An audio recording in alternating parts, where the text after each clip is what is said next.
Olá, boa tarde. Eu sou Eliana Nunes, CEO da Rede Daycare, e hoje, com muito orgulho, eu abro o nosso primeiro podcast Corujão. E o tema de hoje, encontro étnico-racial. Eu estou com duas convidadas que fazem parte da nossa equipe de gestão. Estou com a diretora Miriam Pimentel, da Unidade Osasco. Seja bem-vinda, Miriam. Obrigada, Eliana. Muito obrigada pelo convite. É um prazer estar aqui com vocês. Bacana. E eu estou também com a Cristiane Santiago, coordenadora de Fundidores da Unidade Academy School. Seja bem-vinda, Cris. Muito obrigada, Eliana. Estou muito grata por poder participar desse podcast tão importante do número 1, né?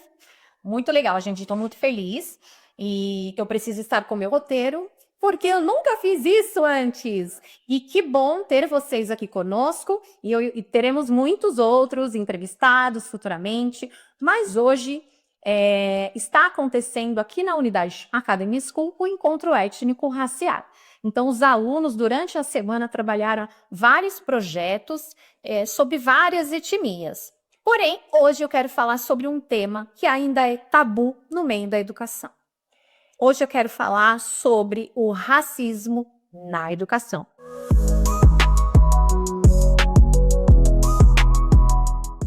E aí, para isso, eu trouxe as minhas colegas, minhas colaboradoras, elas estão no dia a dia da escola, e eu queria começar conhecendo um pouquinho da Miriam.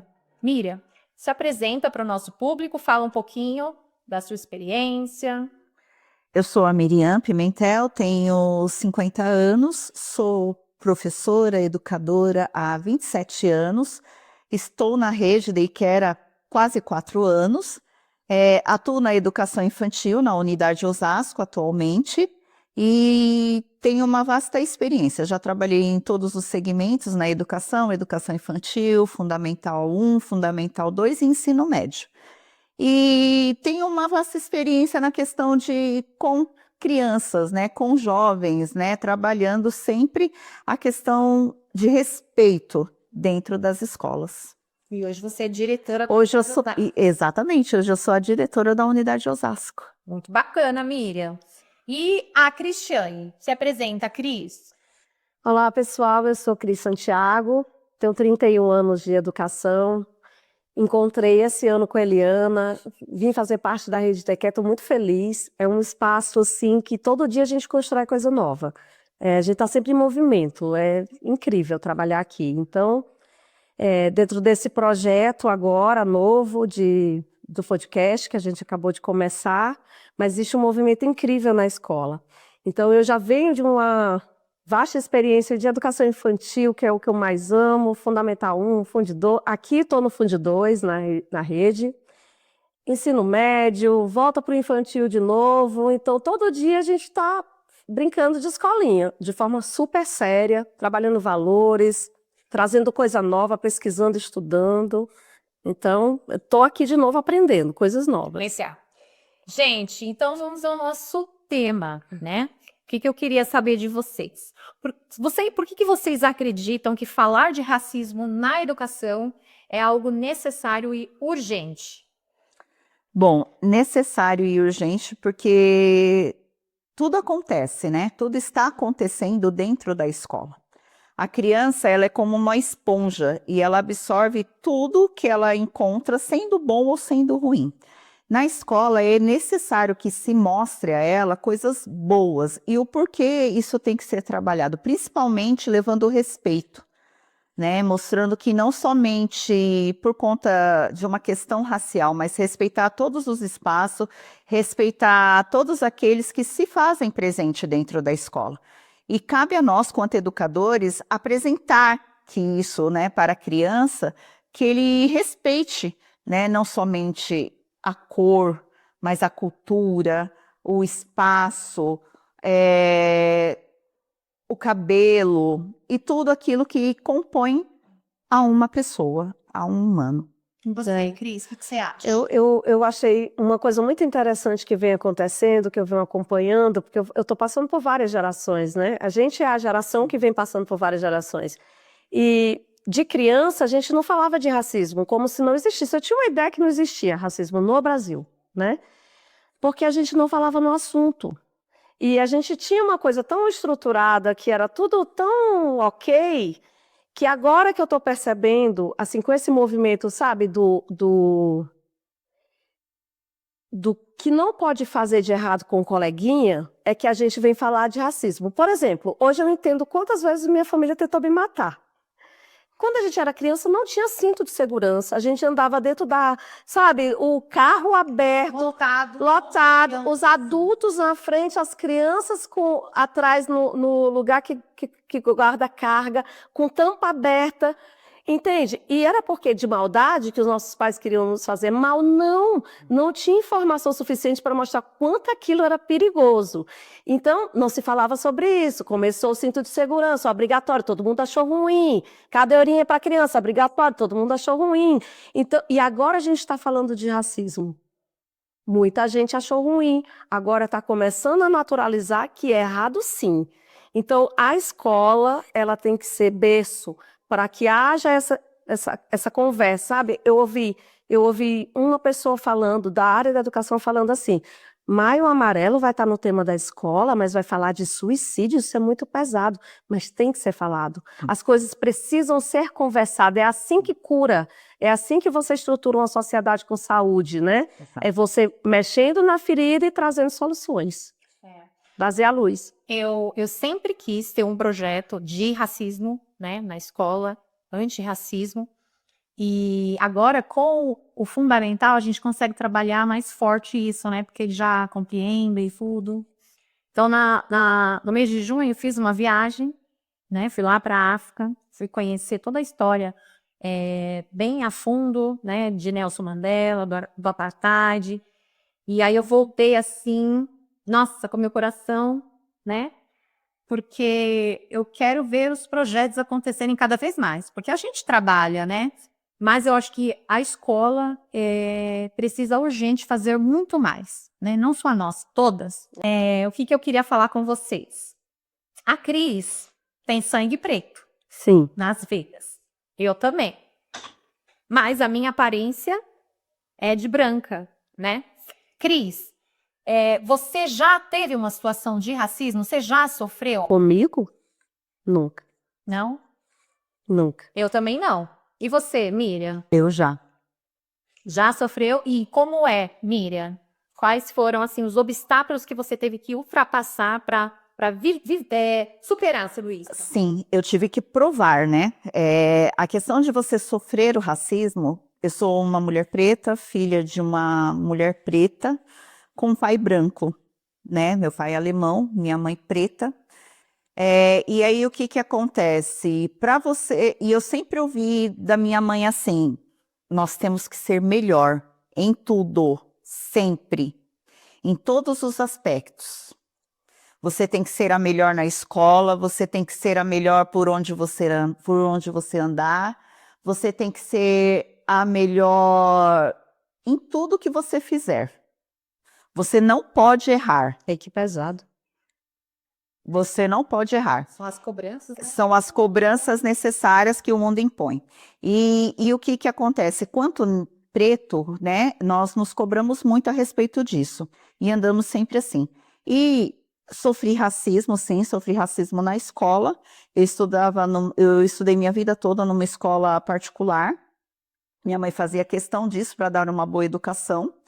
E aí, dentro dessa escola, eu sofri muito racismo por ser uma mulher, por ser uma criança preta e com uma mãe preta.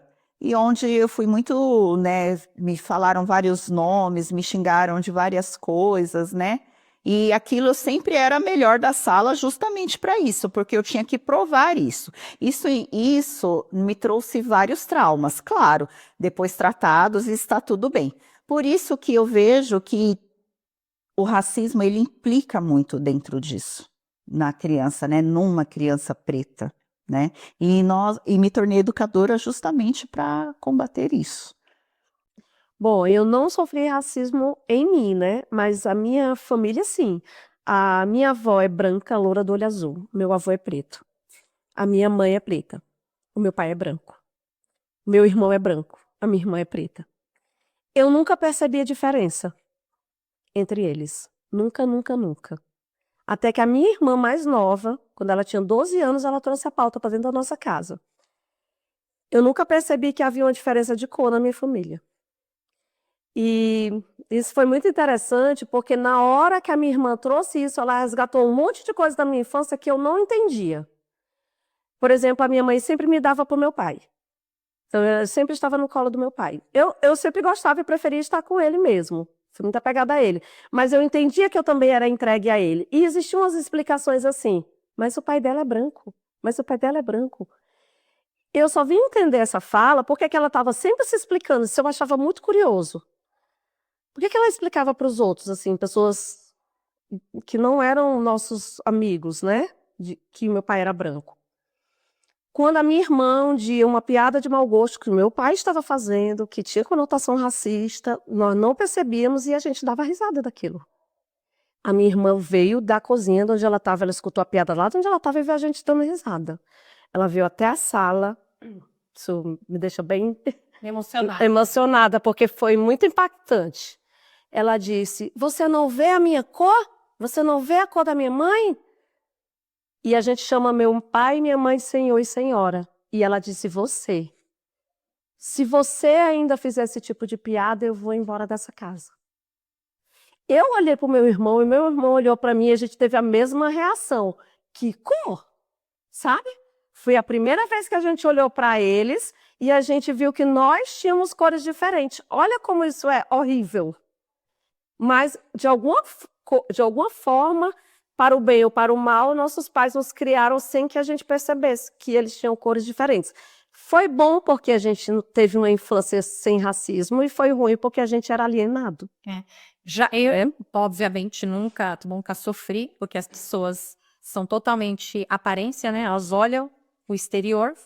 Mas eu lembro que minha mãe estava 2 dias assim antes dela falecer, ela já estava em coma, né? E eu questionei minhas tias, né? Por que minha mãe sempre foi tão amarga, né? Ela sempre foi muito dura. E aí, as minhas tias, entre tantas coisas, né? O que mais me chamou a atenção foi, minha tia disse assim, desde que a sua mãe nasceu, ela sempre teve a pele mais escura que a nossa. Então, o seu vô chamava ela da preta, né? A preta. Então, ia comer uma fruta. Eram 13 filhos. Se tinha 12 bananas, ele não repartia. Ele dava para todos os filhos e para minha mãe ele não dava. Se iam comer alguma coisa, era sempre assim. A minha mãe, ela sempre foi tratada, por conta da cor da pele dela, com desprezo pelo meu avô. Não considerava ela, né, como filha. E a minha avó também sempre, né, foi omissa. Naquela época, né, Nordeste, enfim. Então, no leito de morte da minha mãe é que eu fui entender todos os problemas, as feridas que ela tinha, né, foi que ela vivenciou. Mas, voltando ao assunto de dentro da escola, vamos focar um pouquinho assim nisso da escola, né? Dentro da escola, vocês já presenciaram alguma situação envolvendo professor, aluno, né, colaborador com racismo? Ah, sim, várias vezes. Eu já vi criança que nem era tão branca, gente, assim, que é o que mais assusta, né? Não tem nem a educação racial em casa, né? Não racial, étnico em casa, né? Dela não perceber que... Porque eu culpo a família, não a criança. A criança era muito pequenininha, de 3 anos. Ela dizia, essa tia não, ela é preta. Então, assim, não é uma fala que vem da criança, porque isso não vem da infância. Não é da criança. Isso não é do humano, não nasce o pé humano. A gente sabe que a criança é uma esponja. E Exato. pequenininha. E ela vai reproduzir. Exato. Sim. E olha, eu não presenciei essa cena, mas aconteceu várias vezes. E eu via sempre essa professora chorando. E eu sempre tentava perguntar e ela não queria falar, porque é também humilhante para ela, né? Até que um dia eu falei, você vai precisar me falar, porque está acontecendo alguma coisa, eu estou sempre vendo você chorando. E sempre tinha a ver com o encontro com uma família. Eu desconfiava que tinha um maltrato ali, mas eu não imaginava que era São racial. gatilhos, né? Só que não era o pai e a mãe era a criança. O pai e a mãe faziam aquela da boa vizinhança, mas a criança era instruída, né? Sim. E por isso que é muito importante que essa educação precisa realmente vir de casa da família, porque, gente, é o primeiro pilar, né? E, e eu fiquei muito chocada, porque era uma criança muito pequena, e a gente, quanto educador, sabe que isso não é da criança. Ô, Miriam, de que forma você acha que o racismo afeta no aprendizado, na autoestima da criança? Na criança que sofre o racismo, totalmente, né? Ele não vai aprender, ele vai se sentir acuado, Baixa né? autoestima, né? Baixa totalmente a autoestima, ele não vai querer participar da escola, e como eu sempre digo, a escola ela tem que ser um lugar prazeroso, né? É o lugar de alegria, a criança ela tem que se sentir à vontade ao chegar na escola, ter alegria, estar bem alimentado, estar feliz para aprender. Uma criança feliz, ela aprende muito mais. E participando e passando por isso, ela não vai estar feliz. Então, isso impacta com grande, né? Tem um impacto muito grande na vida da criança. Gente, e hoje, assim, como escola, né, vocês vivenciam duas realidades diferentes, porque você tá aqui com os grandes, né, com os dois, e você tá com os pequenininhos, né? Quais projetos que está acontecendo na escola, ou o que vocês acham que as escolas podem fazer também, não só aqui, mas outras, né? O que vocês acham? Bom, hoje nós estamos implementando aí os 17 itens da ODS, né? ODS é um tema importantíssimo mundial, e um dos temas que a gente tem batido na tecla e tem trazido para as crianças é sobre essa etnia, né? Não só o racismo do negro, mas toda essa diferença étnica, que o nosso país ele é colorido, né? O nosso país é muito colorido. Então, isso que a gente vem trazendo para eles, que isso em nenhum momento tem que ter problema. Isso as crianças. As diferenças que a gente cresce. É isso. Aprende. É isso. Então, a gente tem trazido para eles. E dentro da comida? Olha o que você come. Comida de preto, comida de índio, comida de japonês, né? Comida de árabe. Os próprios alimentos, né? Então, dentro da alimentação, a gente vem trazendo isso. Vamos fazer pesquisa sobre os grandes. Quem foram as grandes pessoas influenciadoras que tinham cores diferentes, né? Que foi a pessoa muito branca que teve uma influência, que foi a pessoa muito preta que teve uma influência. A gente está trabalhando oratória e a gente eles descobriram o Luther King, gente. Maravilhoso. Oração da paz. Oração da paz. Oração da paz. O cara era um exímio político, orador, totalmente pacífico. Sim. Né? Então, a gente vem trazendo esses grandes conhecimentos, que são conhecimentos para a vida, né? Então, a gente vem trazendo. Estamos numa semana, inclusive, agora nesse momento, numa semana toda preparada para essa etnia. E a nossa diretora, Samara, né? É uma diretora preta que vem trazendo força para isso, trabalhando os 5 S's, enfim. E vem por aí o selo da Eu ONU. fui ontem, passeando pela escola, eu vi que ela colocou também várias plaquinhas anti-bullying, para poder... Regra de valores. Isso, né? Muito legal isso. Isso, a gente vem. Ô, Miriam, e o que você acha na educação infantil, né? Porque é outro contexto, eles ainda são pequenos. O que pode ser feito? O que já é feito na Semana da Consciência Negra, por exemplo? Sim. Ou quais outros momentos a escola consegue trabalhar essa questão? Nós trabalhamos, na verdade, não somente no Dia da Consciência Negra, né? É um letramento mesmo. Isso é feito durante todo o ano na escola, através de histórias. Na educação infantil, a criança ela aprende muito ouvindo, entendendo, e a parte lúdica dentro disso. Então, nós trabalhamos com muitas histórias. A Cris citou o Luther King, eu tenho histórias dentro da unidade contando a história do Mandela, ainda pequeno, tá? Contando a história do Luther King, do Malcolm X, tá? Trabalhamos também várias histórias, falando da questão do cabelo, porque o cabelo é lindo, é maravilhoso, e que ele pode usar aquele cabelo, né? Trabalhando isso mesmo através de histórias e construções de alimentos, principalmente o trabalho com alimento. Nós, na nossa alimentação dentro do colégio, dia a dia, nós temos vários alimentos que são dessa parte étnico, né, racial, e também o quê? Por exemplo, o cará, o abacaxi, né, que fala muito da cultura indígena, é o milho, por que que vocês estão comendo isso, como veio, de como foi plantado. Então, isso tudo é trabalhado dia a dia dentro do colégio, né, dentro da educação infantil. Né? Esse trabalho é feito com eles, e eles levam para casa, porque hoje eu comi, né? Por que que eu comi? Não, eu comi, foi feito dessa forma. Né? E os pais terem até receitas. Legal, legal. E o qual você, assim, agora eu quero que vocês fiquem bem à vontade para falar isso, tá?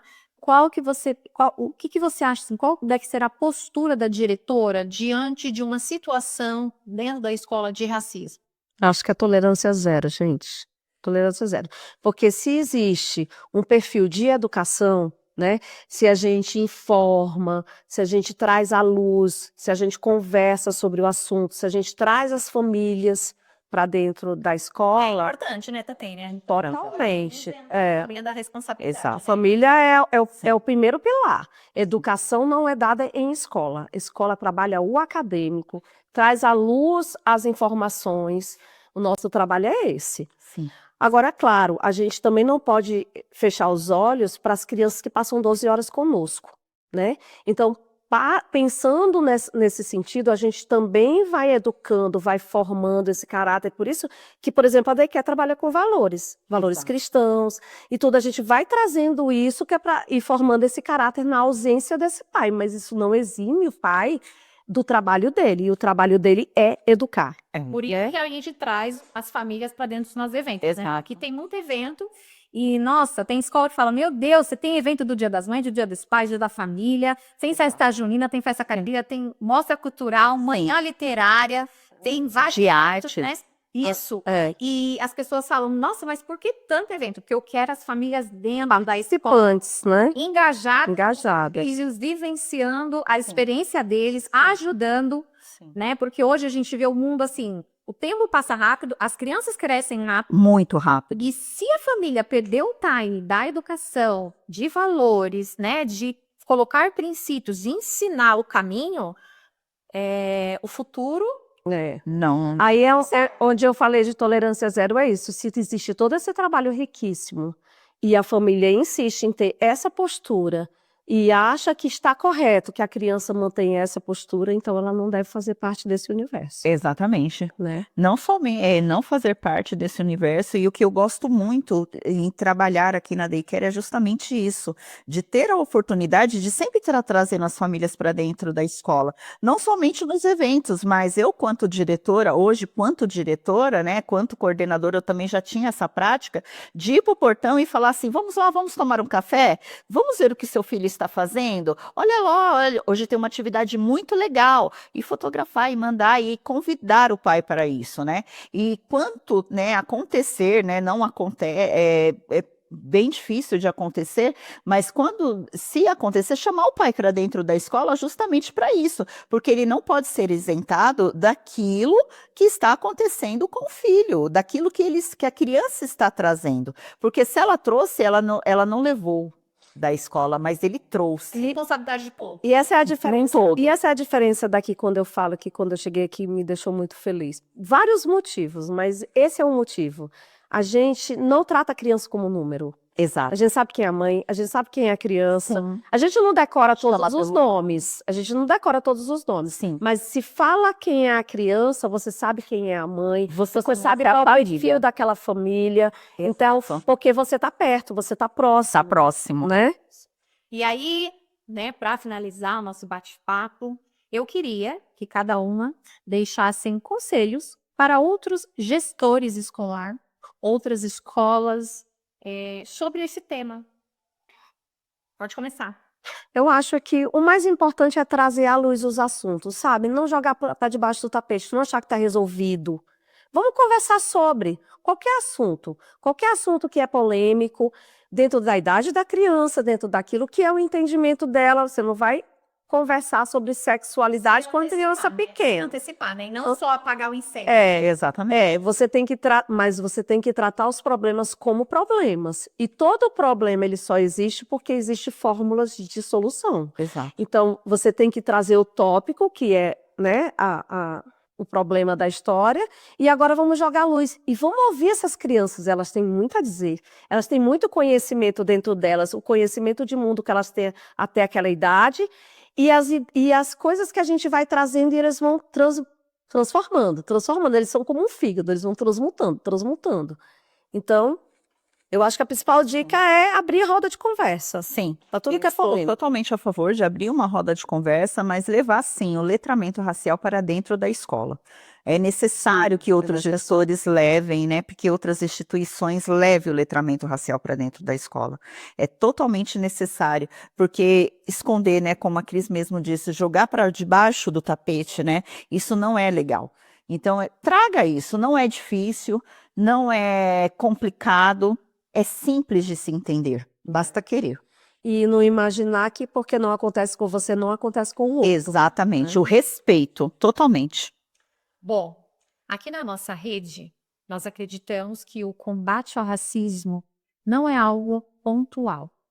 É algo que é uma obrigação legal como escola. Deve ser tratado com seriedade e deve ser trabalhado no dia a dia, nas vivências e nas escolhas de cada educador. E é isso. Foi um prazer estar aqui com vocês. Obrigada. Um beijo e até o próximo podcast.